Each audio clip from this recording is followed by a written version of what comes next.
The house was already empty when I learned it no longer belonged to me. The wind moved through the bare rooms like it was searching for something I had forgotten to say goodbye to. That was the morning my son's secret began finding its way home. I am an old woman who stayed too long in a place everyone else learned to leave. The house sat at the edge of a quiet road, its paint thinning, its floors remembering more than I ever spoke aloud.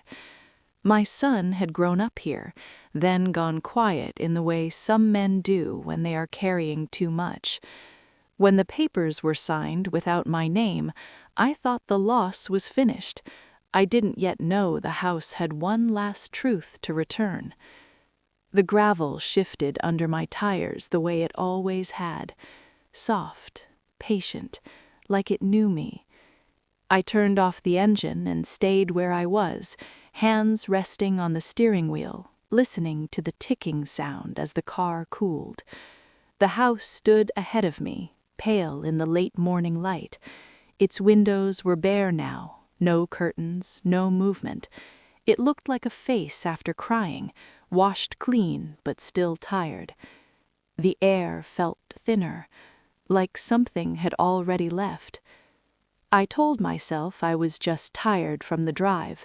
3 weeks away can make anything feel unfamiliar. I told myself nothing had changed. But even before I opened the car door, I felt it settle in my chest. I wasn't expected back. Before I go on, I want to say this. If quiet stories like these matter to you, if voices like mine deserve a place to rest, please take a moment to like and subscribe. It helps keep these stories alive, and it helps people like me feel less alone when we tell them. I stepped out of the car. The door closed louder than it should have. I'd been staying with my sister since early spring. She worried about me living alone. My knees weren't what they used to be. The stairs were steep, the nights were too quiet. She said it kindly, like concern wrapped in sugar. Her house smelled like lavender soap and old magazines. I slept in her guest room beneath a quilt she'd made years ago, the stitches uneven in places where she'd grown tired. It was generous of her, thoughtful, but I missed my own sounds, the way my house creaked when it cooled at night, the way the floor answered my steps. I came back with a small suitcase and a loaf of bread wrapped in brown paper. I'd bought it that morning without thinking, already planning supper in my head. Soup, toast. The radio turned low so I could hear myself breathe. The yard stopped me before the door did. The grass had been cut too evenly. The edges were sharp, careful, like someone had tried to impress the land. The old bird bath by the maple tree had been scrubbed clean, its rusted lip shining bright and wrong. It looked younger than I remembered, like it had been dressed up for someone else. I slowed my steps. The porch boards creaked under my weight, but the sound felt startled, not the familiar groan I'd known for years. This one sounded alert, awake, like it didn't recognize me. That's when I saw the sign. White post, red letters. For sale, sold. It leaned a little to the left, like it hadn't meant to stand that way, like it was embarrassed to be there. I told myself it must belong to the neighbor's land. I told myself I was mistaken. I reached for the door anyway. My hand didn't hesitate. It knew the distance. It knew the shape of the handle. My body still believed I belonged. The key slid into the lock without trouble, but when I turned it, the metal stopped cold. No give, no kindness. I tried again, slower, as if patience might remind it who I was. Nothing. That's when I noticed the lock itself, bright silver, clean, untouched by weather or years. It didn't know me. It hadn't learned my habits. It hadn't listened to my life. I stepped back, suddenly aware of how small I looked standing there, purse on my arm, bread pressed warm against my side, like proof of a future that had already been cancelled. Then I heard footsteps, not from the road, from inside. The door opened, and a young woman stood there, her hair pulled back tight, not a strand out of place. She held a clipboard like it was part of her arm.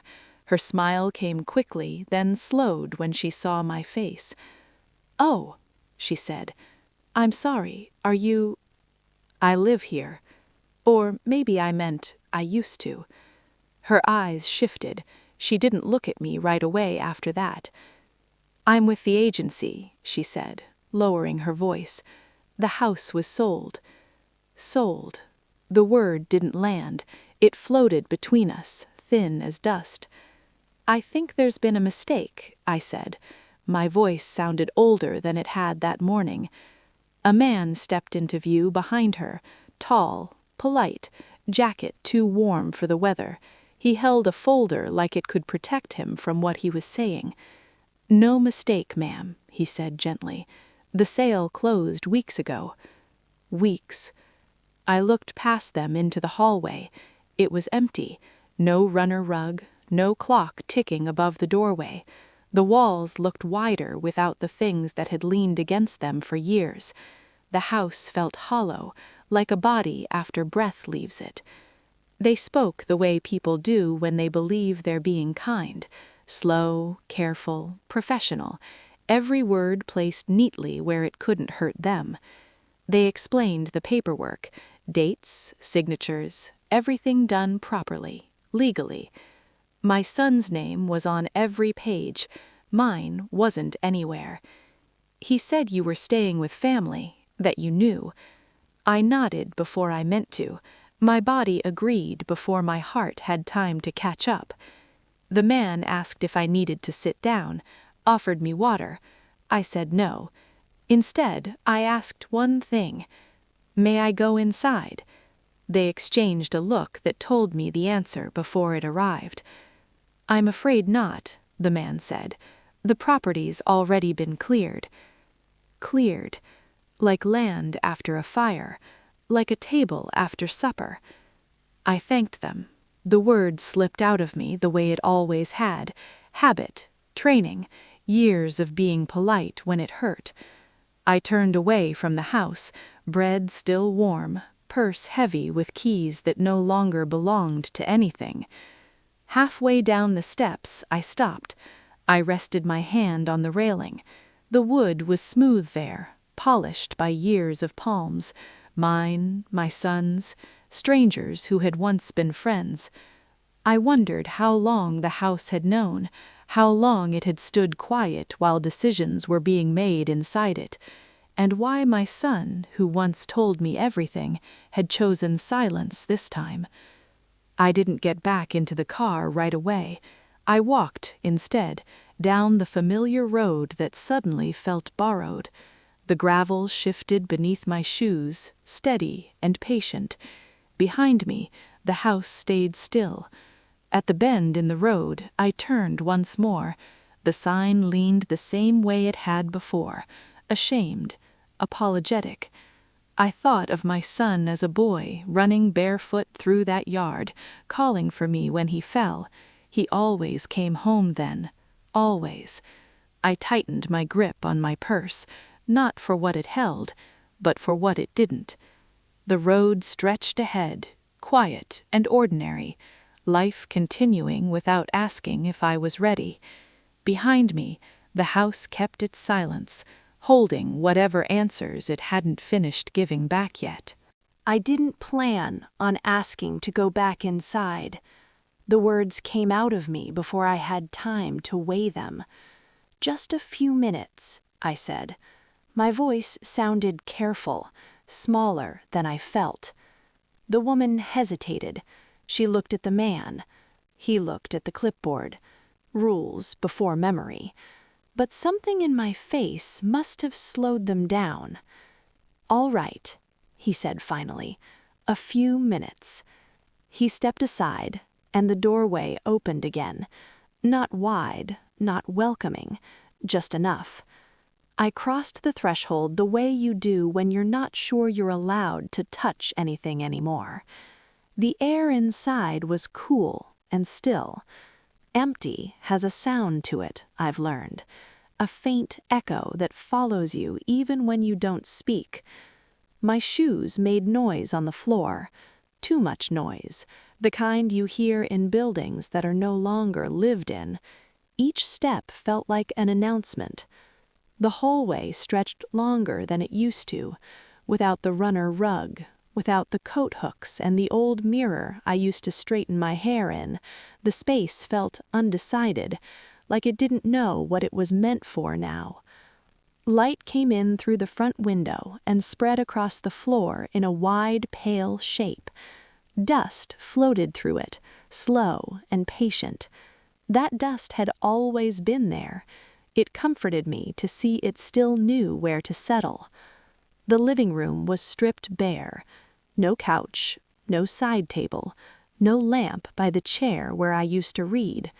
The walls looked taller without anything leaning against them. Naked, but not cold. I could still feel warmth there, pressed deep into the plaster from years of living, from laughter that had once bounced between them, from arguments that were quiet but heavy, from long afternoons when no one spoke at all. I stood still and let the room take me in. The woman remained by the door. She didn't follow, didn't rush me. I was grateful for that. I walked slowly, touching nothing. My fingers twitched at my sides, remembering where things used to be. The dent in the wall when my son slammed the door as a teenager. The faint shadow where a picture had hung too long. These were things no one could sell, no one could pack into a box. The kitchen came next. It smelled like nothing. That startled me. No coffee, no soap, no faint trace of yesterday. The counters were clean in a way that felt intentional, like someone had scrubbed not just dirt, but presence. The window above the sink was bare. Sunlight spilled straight through, landing on the empty counter where bread had once cooled, where letters had been opened and forgotten. I ran my hand along the edge of the counter anyway. Cold, smooth. I imagined myself standing there that very morning, slicing the loaf I'd brought home. The thought felt misplaced now, like remembering a dream after waking up somewhere unfamiliar. I moved on. Each room answered me with the same hollow sound. My footsteps returned to me a second later, softened like the house was repeating them under its breath. Then I reached the back hallway, the one that led to the bedrooms. I slowed without meaning to. That hallway had always been narrower than it should have been, darker too. Even on bright days it held on to shadow. I used to joke that it was shy. The first bedroom was mine, empty. The outline of the bed was faintly visible in the carpet, pressed down by years of sleep. The closet door hung open, showing nothing but the pale wall behind it. I could almost hear hangers rattling, though there were none left to make the sound. I didn't stay long. The second bedroom, the small one, had once been a guest room, then an office, then a place to store things I wasn't ready to give up. It looked relieved now. Light filled it easily, like it was glad to be useful again. And then there was my son's room. I stood in the doorway and waited. I don't know for what. Permission, maybe. Or courage. The room was stripped the same as the others. No bed, no dresser, no posters peeling from the walls. The carpet looked newer without furniture holding it down, springing back like it had been waiting. But the air felt different here, heavier. The walls remembered him, I was sure of it. I stepped inside. My shoes sank softly into the carpet. The sound felt intimate, like I was walking into a conversation already in progress. The window was open just a crack. A breeze slipped in, carrying the smell of grass and something else, old wood maybe, or time. I crossed the room slowly, my eyes moving along the walls. Faint marks remained where shelves had been mounted, a small dent near the door when he'd thrown his backpack down too hard one afternoon, angry about something he never explained.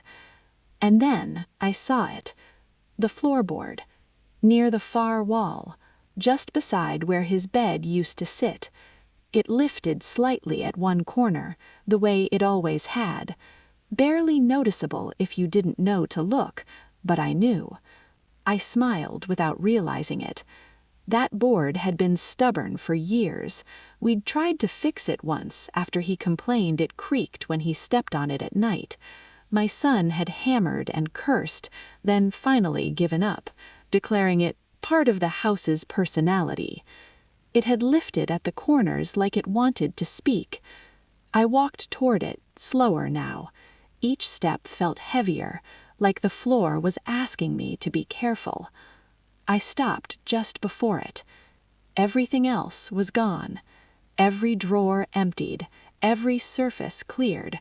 But this one small flaw remained. Why? I lowered myself to the floor with care. My knees protested, sharp and immediate. I paused, breathing through it, letting the pain settle into something manageable. I wasn't in a hurry. I placed my hand on the floor. The wood was cool, but not cold. I ran my fingers along the edge of the board, splintered slightly, familiar. I'd run my hand over it countless times while cleaning, always meaning to come back with glue or nails. I never did. The board shifted under my touch, just a fraction. I froze. The house held its breath. I pressed again, gently this time. The board gave a little, then settled back into place with a soft sound. Not a creak, something quieter, like a sigh. I sat back on my heels. My heart was beating faster now, though I didn't know why. It didn't make sense. Why would this be left behind? Why take everything else but leave this? I thought of my son as a boy, lying on this floor with his ear pressed to the wood, listening to the house the way some children do. He used to say it talked at night, that it made different sounds when storms were coming. I'd laughed then, told him houses don't talk. But kneeling there now, with my hand resting on that lifted edge, I wasn't so sure. The house felt full suddenly. Not crowded, just occupied. I glanced back toward the door. The woman wasn't watching me. The hallway was quiet. I lifted the board slightly, just enough to see the dark space beneath. I didn't reach in. Not yet. I sat there for a moment longer, my hand resting on the floor, my breath shallow and slow. The house felt awake, and for the first time since I'd returned, I had the unmistakable feeling that something had been waiting for me. Not to accuse, not to punish, just to be found. I stood carefully, brushing dust from my palms. My knees ached, but I welcomed the pain. It reminded me I was still here, still part of this place, even if the papers said otherwise. I took one last look around the room. The light had shifted while I knelt there, afternoon pressing in, softer now. The shadows lay longer against the walls, familiar in a way that hurt. I stepped back into the hallway. At the door, the man checked his watch. He didn't rush me, just nodded once, polite and distant. I walked out of the house slowly. But I left something behind, or maybe, I realized as I crossed the threshold, something had stayed behind for me. I went back to the room after they thought I was finished, quietly, like I was afraid the house might change its mind. The hallway was empty. The light had shifted again, leaning lower through the windows, stretching shadows thin across the floor. Afternoon was giving way to something softer, slower. I closed the door to my son's room behind me, not all the way, just enough to feel like I was alone without tempting fate. The loose floorboard waited where I'd left it, lifted slightly at the corner, patient. I knelt again, slower this time. My knees complained the way they always did, sharp at first, then dulling into something I could live with. I placed my palm flat on the floor to steady myself. The board moved more easily now, like it recognized my hand. I slid my fingers beneath the edge and lifted. The space underneath was darker than I expected, a narrow hollow between beams. Dust clung to the edges like it had been guarding something for a long time. And there it was. A small bundle, wrapped tight in yellowed newspaper, the kind that used to come folded just so, smelling faintly of ink and old mornings. Twine held it together, looped carefully, not rushed, not hidden in panic. Placed. My breath caught, but I didn't move right away. I just looked. The newspaper crackled softly when I touched it. The sound felt loud in the empty room. I paused, listening, half expecting someone to call my name. No one did. I lifted the bundle out and set it gently on the floor beside me. It felt heavier than it should have, not in weight, in meaning. On the top page, written in familiar ink, was my son's handwriting. The date. Years earlier than the sale. My fingers trembled as I traced the numbers. I knew that handwriting anywhere. The careful slant, the way he pressed harder on certain letters like he was afraid they might float away. He'd been planning something long before he ever sold the house. I untied the twine slowly, the fibers rough against my skin. I didn't rush. Whatever this was had waited long enough. Inside were letters, folded neatly, lined up like they had been rehearsed, each one addressed to me, my name written out fully, not shortened, not rushed. He had written to me, and never sent them. I sat back on the floor, legs folded awkwardly beneath me, the bundle open at my knees. The carpet felt thin without furniture pressing it down.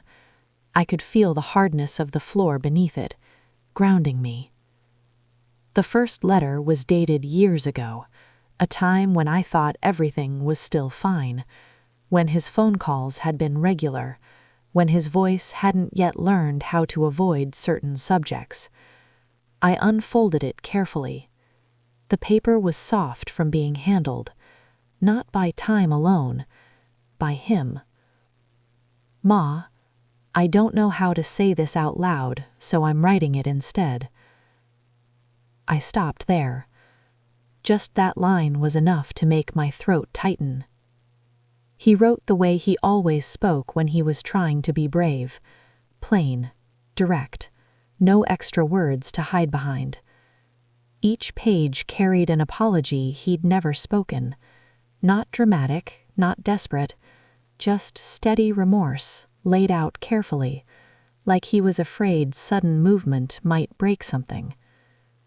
He wrote about choices, about timing, about believing he could fix things quietly. He wrote about me, about not wanting to worry me, about not wanting to see disappointment in my eyes, about knowing I'd say it was all right, even if it wasn't.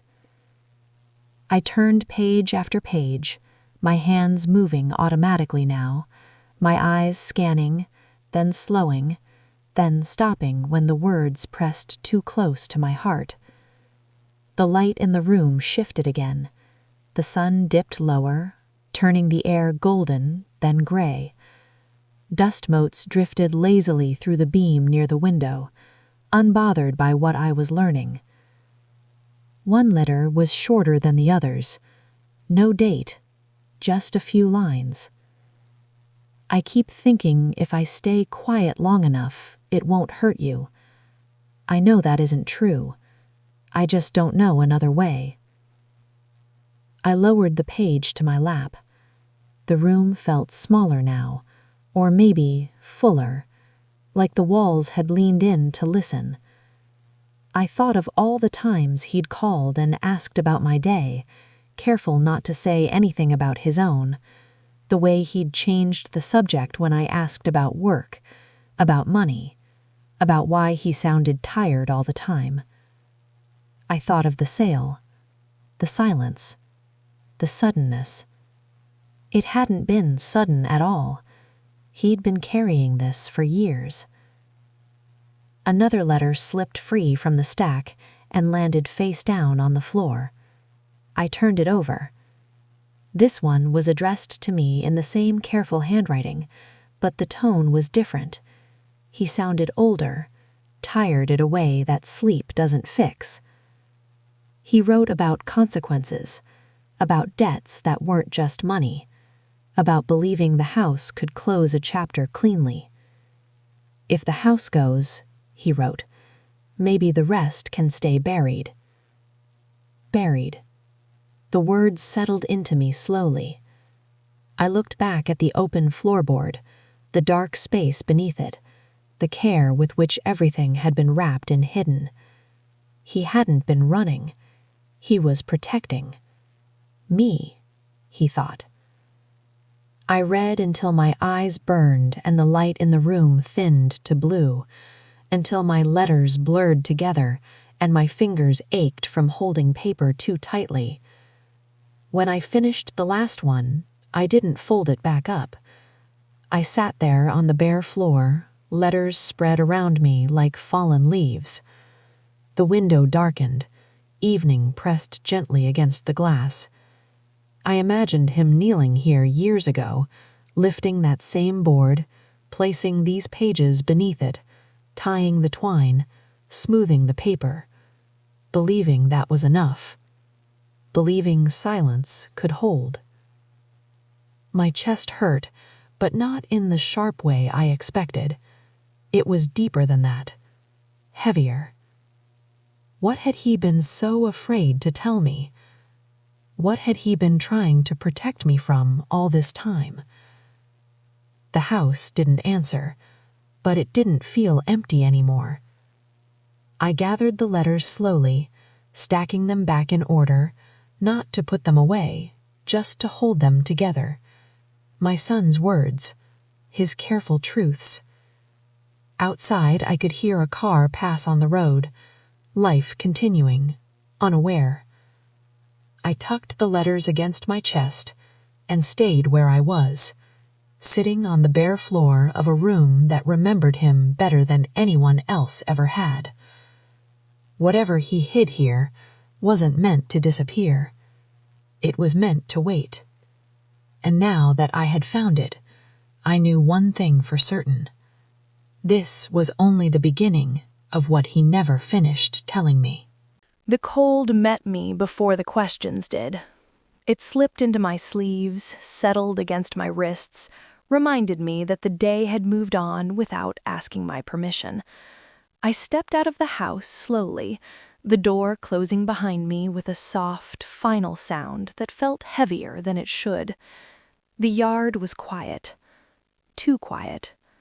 The sign still leaned at its awkward angle, white against the gray sky. Clouds had thickened while I was inside. The light felt flatter now, less forgiving. That's when I saw him. He stood near the edge of the driveway, hands tucked into the pockets of his coat, as if he wasn't sure where to put them. He wasn't young, not old either, somewhere in between. The kind of man whose face carries responsibility even when he's standing still. He waited until I noticed him before speaking. "I hope I'm not intruding," he said. His voice was careful, not practiced like the others, almost unsure. I nodded once. That was all I had in me. "Your son," he said, then paused as if testing the words. "He insisted the sale be quick. No open house, no announcements, no neighbors wandering through." I pictured my son standing in this same yard, hands in his pockets the same way. I wondered if his voice had shaken too. "He didn't want a ceremony," he said. "No goodbyes, just finished. Finished." "There was money involved," he added, glancing at me again. He didn't look proud. He didn't look pleased. "I asked him about it," he said. "Told him I wasn't comfortable paying above market without understanding why." "And?" I asked. Daniel exhaled slowly. "He said it was necessary." Necessary. He didn't negotiate, didn't hesitate, just said the number, signed the papers, and asked me not to draw attention to it. The wind picked up, tugging at my coat. I felt it along my spine. "Did he tell you why?" I asked. Daniel shook his head. "No," he said, "but he asked me something." "What?" I said, though I already felt the answer settling somewhere deep. "He asked if I believed in leaving things buried," Daniel said quietly. The word landed between us, heavy and unmistakable. Buried. I felt the letters in my purse shift as I moved, the faint rustle of paper against paper. My son's careful handwriting, his silence, his choices. Daniel watched my face closely then, not searching, waiting. "I'm sorry if this is inappropriate, but I need to ask." He hesitated, respectful enough to consider stopping, honest enough to continue. "Did you know why he needed that money to disappear so quickly?" I didn't answer him. Instead, I looked up at the sky. The clouds were thick now, layered and low, the kind of sky that presses down on you without threatening rain. A waiting sky. I thought of the floorboard lifting under my fingers, the bundle wrapped in old newspaper, the word buried written in my son's careful hand. I thought of how much money it would take to settle something quietly, permanently. "I didn't know," I said at last. Not a lie, not the whole truth either. Daniel nodded, accepting what I gave him. "He figured as much," he said. "He spoke about you often, not directly, but carefully, like someone choosing each word before letting it go." That sounded like my son. "He told me," he continued, "that this house wasn't the thing he was giving up." I closed my eyes for just a second. "What was he giving up?" I asked. Daniel looked back at the house, at the windows, the porch, the quiet that still clung to it like a habit. "Peace," he said, "I think." We stood there a while longer. The cold deepened, but neither of us moved. There are moments when walking away feels disrespectful, even if staying hurts. "I don't plan to change much," he said after a while. "At least not right away.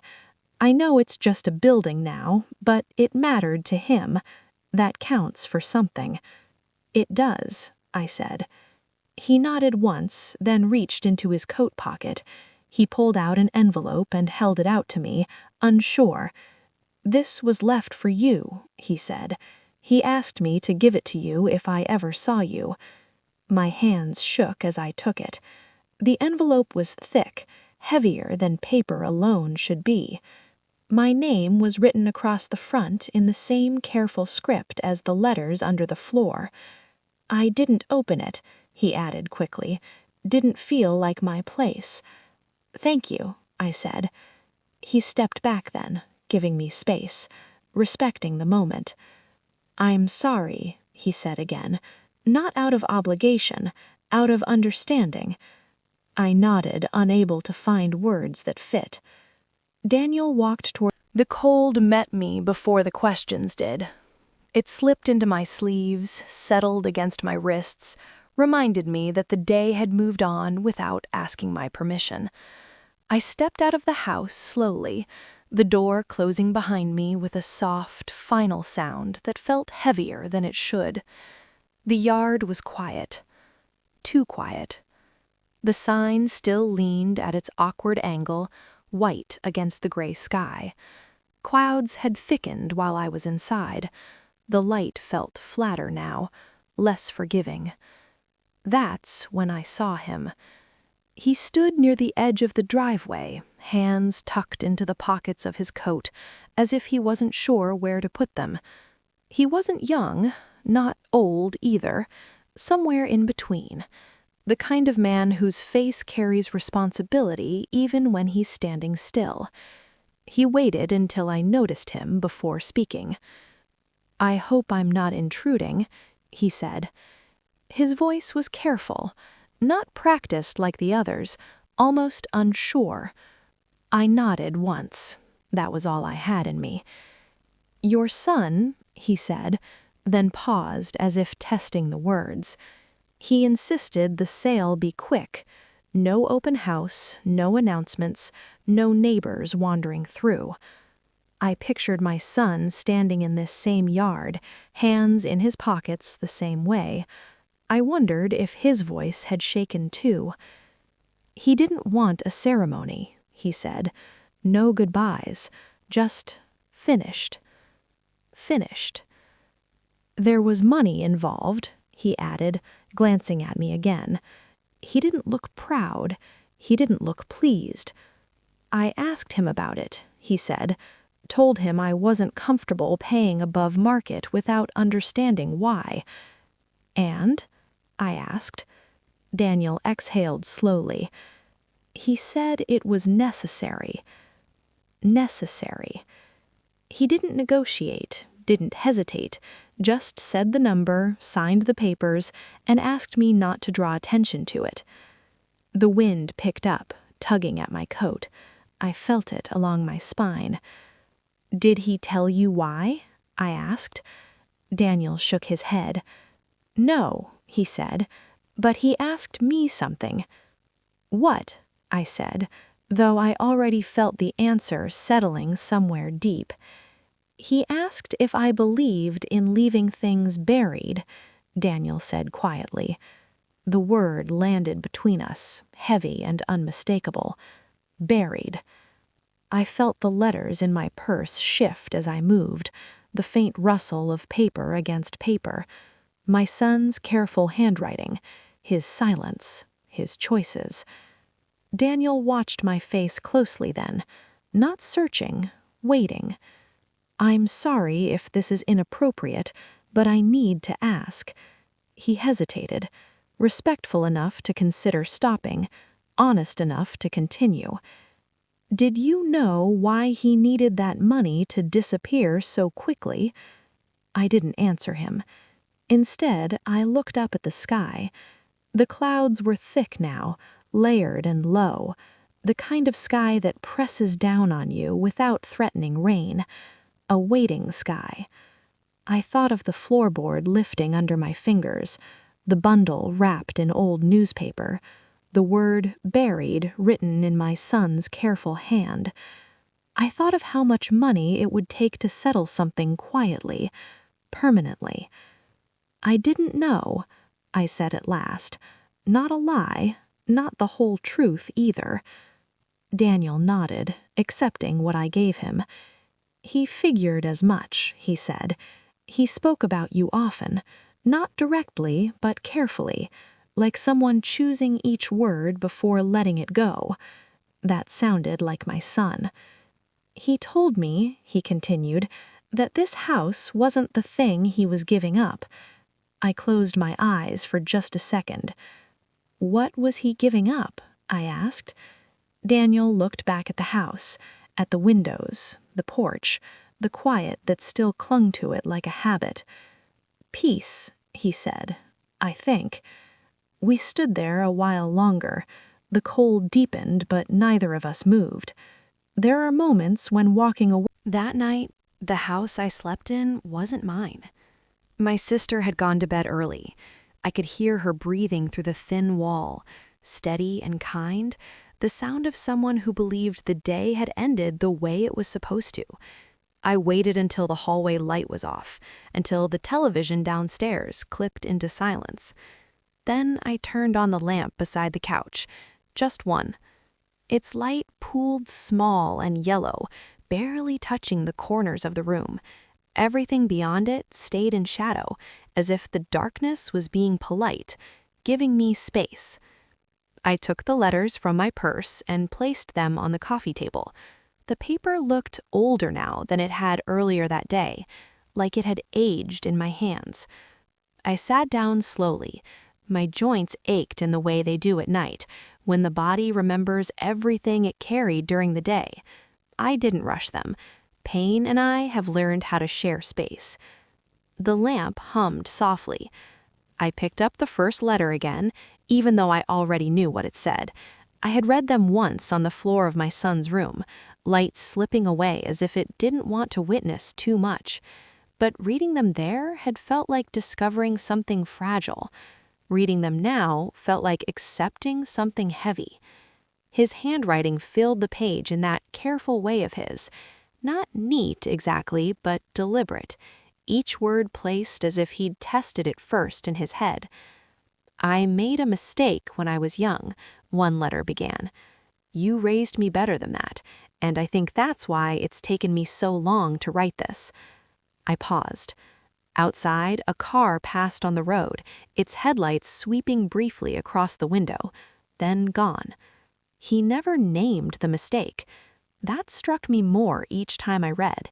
He didn't avoid it exactly, he circled it, walked around it slowly, like a place you don't step into unless you're ready to fall.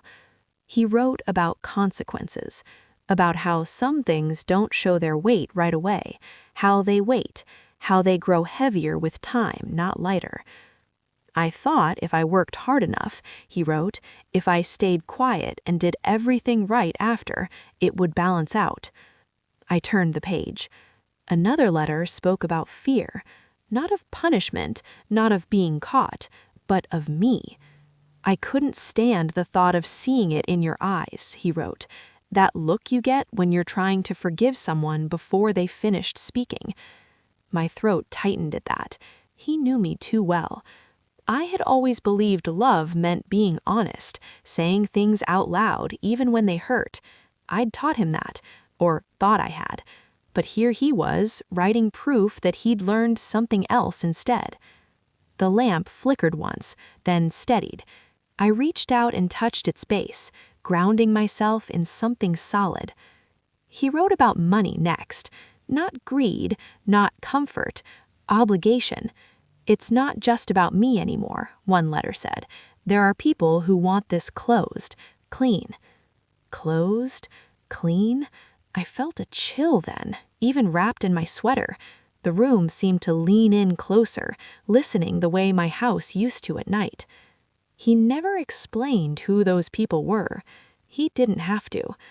He wrote about the house, about how he'd gone back and forth on it for years, how he'd sit in his old room sometimes, staring at the floor, listening to it creak, remembering who he'd been before everything split into before and after. "The house is the only thing worth enough to make it stop," he wrote. "I know that isn't fair to you." Fair. That word sat heavy on the page. "But if I sell it," he continued, "it ends. No more waiting, no more looking over my shoulder. Ends." I closed my eyes. The letters weren't frantic. That was the strangest part. There was no panic in his words, no pleading, just resolve. Like someone who'd reached the end of a long road and decided not to turn back. One letter was shorter than the rest, just a few lines, written smaller, tighter. "I keep telling myself silence is kindness, that not knowing is easier than knowing. I hope I'm right." I lowered the page into my lap. The room was quiet except for the hum of the lamp and the distant ticking of the clock on the wall. Each second felt measured, deliberate. I thought of all the times he'd chosen not to tell me things, the way he'd redirect conversations, the careful pauses before answering simple questions. I had thought it was distance. I had thought it was adulthood. I had not considered that it might be love wearing silence like armor. Another letter slipped from the stack, landing face down on the table. I turned it over. This one was dated close to the sale. His handwriting looked heavier here, pressed deeper into the page. "I've done what I can," he wrote. "I've paid what I owe." Paid. The word rang louder than the rest. "If you're reading this," he added, "then something has gone wrong, or something has finally gone right. I don't know which." I felt tears gather then, but they didn't fall. They stayed where they were, waiting, like everything else. He never once asked me for forgiveness. That hurt more than if he had. He assumed it. Or maybe he didn't believe he deserved it. I gathered the letters into a neat stack and held them against my chest. The paper was warm now, like it had absorbed something from me. Or maybe I had absorbed something from it. The lamp cast my shadow long across the floor. It looked unfamiliar, older, smaller. I thought about the house again, of the floorboard lifting under my fingers, of the care with which he'd hidden these pages, believing they would keep me safe by staying unseen. I wondered how many nights he'd lain awake, believing silence was the only way left. Outside, the wind moved through the trees, brushing branches together with a soft, restless sound. It reminded me of how the house used to settle at night, speaking in small noises only those who lived there learned to understand. I placed the letters back into the envelope, not because I was finished with them, but because I needed them contained, for now. I turned off the lamp. The room went dark all at once, except for the faint glow from the streetlight outside. I sat there a moment longer, letting my eyes adjust, letting the truth settle where it would. My son had made a mistake when he was young. It had followed him. It had cost him his home. And somehow he believed keeping me in the dark was the gentlest thing he could do. As I lay down that night, sleep slow to come, one question pressed against me harder than the rest. Was silence the only language of love he had left, or had he been taught somewhere along the way that love meant disappearing quietly so no one else had to carry the weight? The room didn't answer, but in the dark, with the letters resting inches from my hand, I knew one thing with aching certainty. Whatever my son had paid to keep buried, the debt wasn't finished yet. The parcel arrived on a Tuesday. Not early, not late, just placed carefully on the front step, like it knew where it belonged. My sister found it when she went out to check the mail. I was at the kitchen table, staring at nothing in particular, a cup of tea cooling, untouched in front of me. She held the box in both hands when she came back in, her brow creased the way it gets when something feels off. "This came for you," she said. I looked at it without moving. It wasn't large, about the size of a shoebox, plain brown cardboard, no markings except my name, written neatly across the top. No return address, no stamps I recognized. Just my name, written the way my son used to write it, careful, unhurried, as if the letters mattered. My sister set it on the table between us. The cardboard made a soft sound against the wood. She waited a moment, then pushed my tea closer to me, a small, instinctive kindness. "I'll be in the other room," she said. She didn't wait for an answer. The house settled around me. The refrigerator hummed. Somewhere down the block, a lawnmower started and stopped. Ordinary sounds, doing their best to keep the world familiar. I touched the box. It was heavier than it looked. Not with weight, with knowing. I turned it slowly, checking every side as if the answer might be hiding underneath. There was nothing else written, no clues, no instructions, just my name. I slid my finger under the tape and pulled. The sound it made, sharp, sudden, felt too loud in the quiet kitchen. I paused, then opened the flaps carefully, as if whatever was inside might startle if I moved too fast. The smell reached me first. Old paper, ink, dust. The same smell that had risen from beneath the floorboard in my son's room. My breath caught. Inside the box was newspaper, folded thick and deliberate, yellowed at the edges. The same pages. I recognized a partial headline near the corner, a crease I remembered smoothing with my thumb. My hands trembled as I lifted it out. Wrapped inside was his watch, the one he'd worn every day since his 20s, the band scratched and softened with wear, the face clouded just enough to show its age. It had stopped working years ago, but he never replaced it, said he liked knowing time could break. I turned it over in my palm. The weight of it felt right, familiar, like holding his wrist. I pressed my thumb against the glass without meaning to. A small smudge bloomed there, then faded. Beneath the watch was an envelope, white this time, clean, uncreased. My name again, written slowly, as if he'd taken breaks between letters. This one was dated, after the sale. I sat down. The chair scraped softly against the floor, the sound grounding me. I held the envelope in both hands for a long moment before opening it. There was no rush left now. Whatever this was had already crossed every distance it needed to.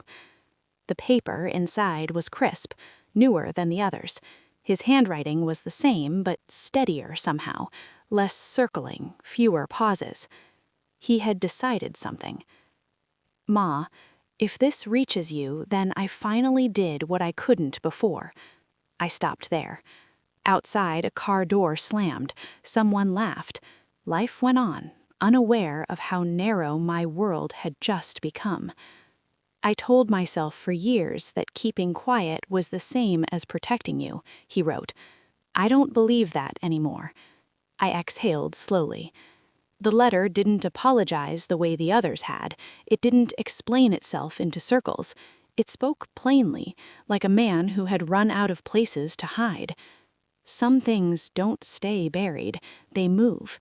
They press upward. They come home whether we're ready or not. Home. The word sat heavy on the page. He wrote about the watch. "I wore it when everything first went wrong," he said. "I wore it when I thought time might fix things just by passing." I turned the watch over again, studying the scratches, the worn clasp. I wondered where it had been these past years, what moments it had measured, which ones it had failed to keep. He wrote about the sale. The house wasn't a loss, he said. It was a payment. Payment. Not a sacrifice, not an escape, a settlement. I thought if I handled it cleanly, if I closed the door without noise, it would stay closed. I felt something shift in my chest then. Not pain exactly, recognition. "I was wrong," the letter continued. "You deserve to know what I couldn't say, even if knowing changes how you see me." That line stayed with me. I had raised him to believe truth mattered more than comfort. Somewhere along the way, he had decided that didn't apply when the truth was ugly. He never named the mistake, not even now, but he wrote about its shape. It involved someone who didn't forget, he said, someone who waited. Waited, like a floorboard lifting slowly, like a debt gathering interest. I paid what I could, money, distance, silence. Silence again. "But silence doesn't erase anything," he added. "It just delays the sound." I closed my eyes. The kitchen felt smaller, or maybe my body felt heavier. I couldn't tell which. At the bottom of the letter, his handwriting changed slightly. The lines slanted more, the pen pressed deeper into the paper. "This isn't a confession, and it isn't goodbye." I opened my eyes. "It's me finally letting the truth walk back to you on its own." My hands shook then, properly too. I set the letter down on the table and held the watch in both palms as if it might steady me. The watch didn't tick. It never would again, but it had still found its way back. I thought of him standing somewhere, wrapping it in newspaper, folding the paper just right, choosing what to send, choosing what to hold back. I wondered if he had hesitated. I wondered if he looked at the watch the way I was now. Outside, the afternoon light shifted. Clouds passed slowly overhead, dimming the room, then brightening it again, the world breathing in and out. I read the letter once more, slower this time, letting each sentence settle where it wanted to. He didn't ask for forgiveness. He didn't explain itself enough to make things easier. He simply returned what belonged with me. His time, his words, his truth unfinished. I placed the watch back into the newspaper and folded it carefully. The paper made the same dry sound it had under the floorboard, a sound I would recognize anywhere now. I slid the letter back into its envelope and rested it on top. For a long time, I didn't move. The kitchen clock ticked steadily on the wall. Each second counted, each one honest. I thought of the house again, of how it had held these things quietly until it couldn't anymore, of how my son had learned too late that some things don't disappear just because we ask them to. They come home. They always do. As evening crept closer, my sister returned to the kitchen. She looked at me, then at the box, then back at me. "Are you all right?" I nodded. Not because I was, but because I would be. I gathered the box and carried it to the guest room, setting it beside my bed. The watch inside was still. The letter was quiet. But nothing felt buried anymore. As I lay down that night, the envelope inches from my hand, one question stayed with me, steady and unafraid. Was this the truth he'd been afraid to give me, or was this the beginning of something he could no longer hold back? Outside, the house breathed around me, and somewhere between sleep and waking, I understood. Whatever had come home wasn't finished speaking yet. I went back once more. Not because I needed answers, not because I expected anything to change. I went because some places ask to be seen again before they let you leave. The day was quiet in that unremarkable way that makes you feel like you've arrived too early or too late for something important. The sky hung low and pale. Clouds spread thin like they'd been rubbed smooth by time. The air smelled faintly of cut grass and damp earth. I parked across the road this time. I didn't pull into the drive. The house stood the same as it had the last time I saw it. Same pale siding, same porch, same windows looking out, without watching. If I hadn't known better, I might have thought nothing had happened at all. But I knew. I walked to the fence line and stopped there. The wood was old, gray with age, the top rail worn smooth by years of hands and weather. I rested my palms on it and felt the grain beneath my skin.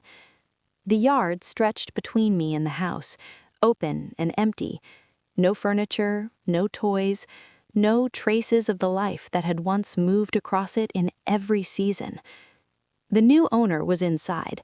I could hear him moving around, distant and steady, the sound of work being done without hurry, a drawer opening, a hammer tapping softly once or twice. Not renovation, not erasure. Care. I didn't call out to him. I didn't wave. I stayed where I was. There are moments when crossing a threshold feels wrong, even if you're allowed to, as if stepping forward would disturb something that's finally settled into place.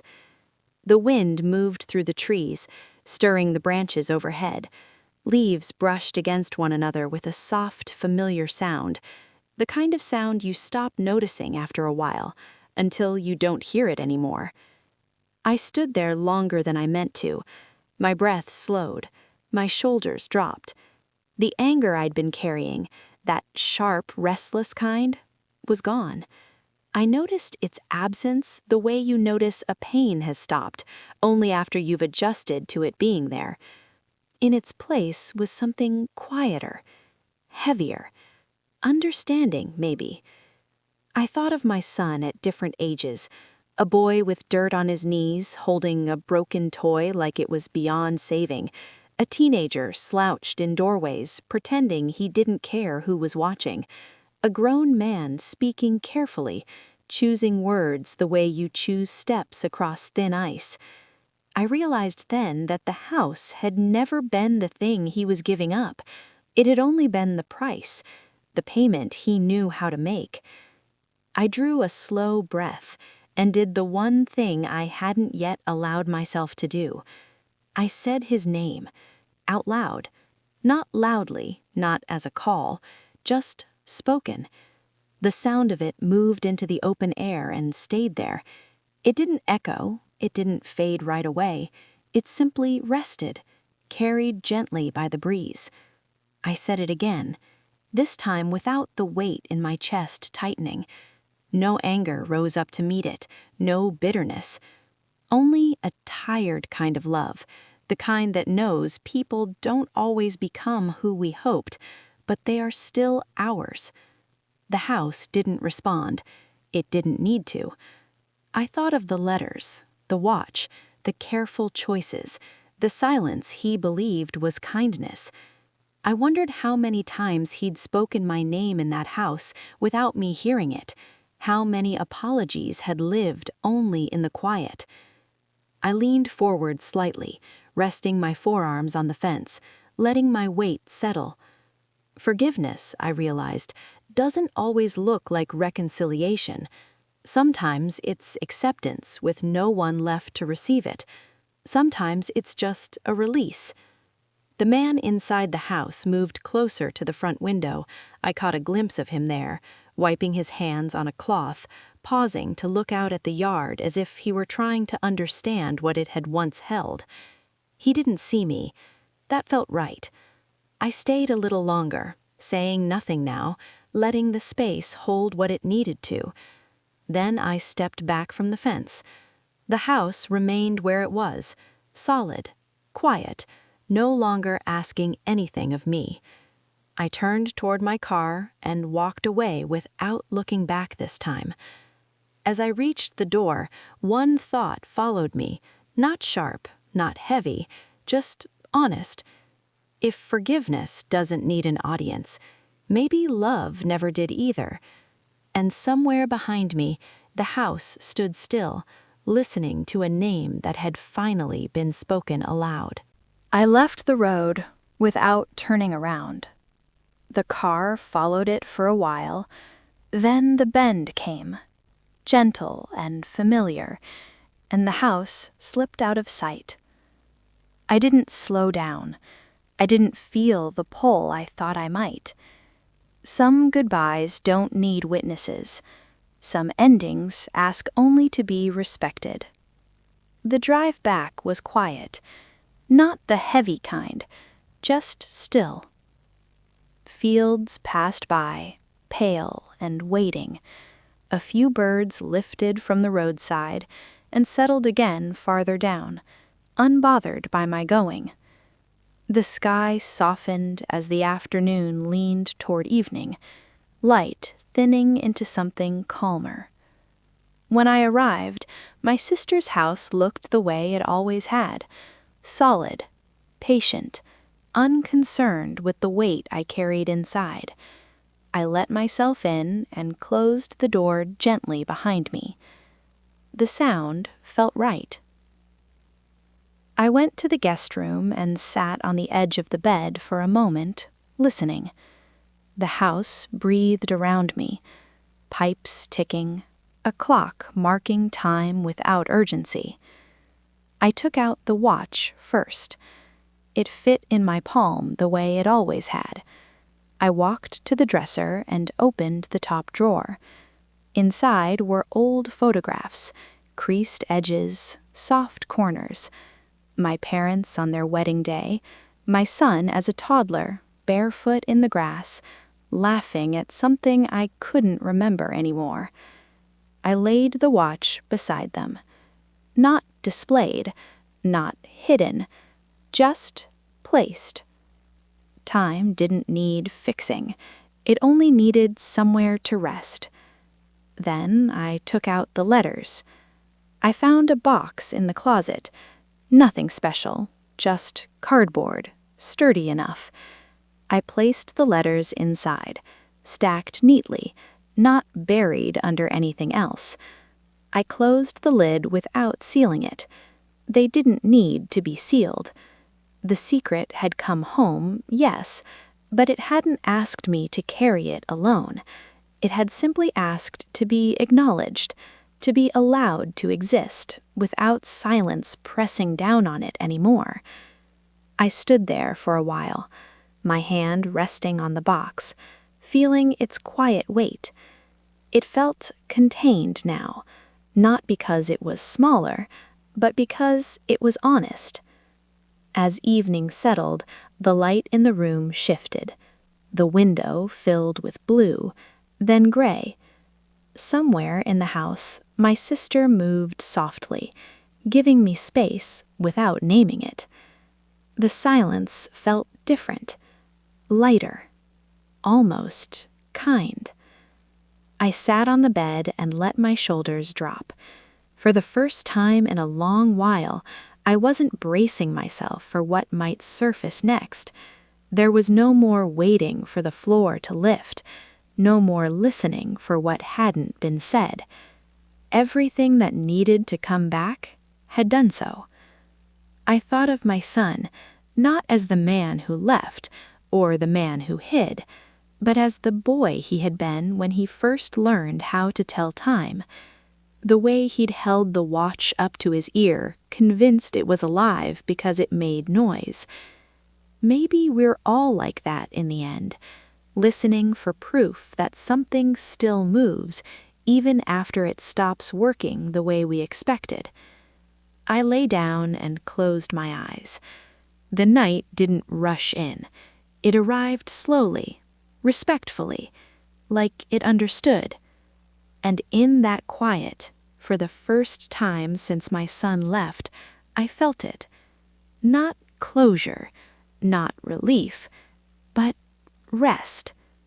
Something had finally been laid down, and this time, it stayed. If you feel comfortable, I'd appreciate it if you left a like on this video. It helps these quiet stories reach the people who might need them most. You can subscribe to the channel if you'd like to hear more stories like this, stories about love, endurance, and the things we carry longer than we should. And if you want to, tell me in the comments where you're listening from. I read them, truly. Knowing this story traveled farther than my living room gives me more comfort than you might imagine. Thank you for sitting with me. Take care of yourself, and take care of the people you love.